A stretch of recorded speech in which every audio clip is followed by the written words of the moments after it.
So it's looking likely that really the winds and the rainfall are going to be pretty bad throughout. Rain is expected to be worse through tomorrow than it is on Thursday. We're still expecting quite a bit of rainfall on Thursday, but it will be that sort of torrential downpours through much of tomorrow. It's looking to really linger across the area. So we're looking at accumulations potentially through the 24 hours of Wednesday at being between 60 to 80 millimetres, which is obviously very substantial.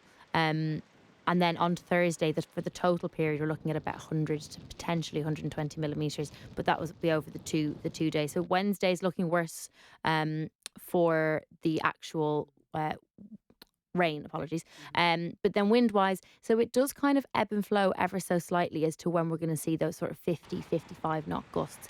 But even if you take away that, we are looking at seeing 40 to 45 knots pretty consistently throughout the entire warning period, which is valid from midnight tonight, so midnight on Wednesday through to 1900 on Thursday. So yes, some periods of that are more likely to see the 50, 55 knots, but really you're still looking at 45 knots, which is still quite a lot of wind, even without that risk of the higher gusts. And you already mentioned February likely to be very rainy, very wet as well. When, I think the question on everyone's lips, when might we see a return to more settled conditions? So the second half of next week looks like currently in models, in a couple of different model spaces that we have a look at, that it is bringing a more settled period. Again, as I mentioned, still some cloudier periods, still the odd sort of outbreak of rain within the next sort of 2 week outlook that we can see.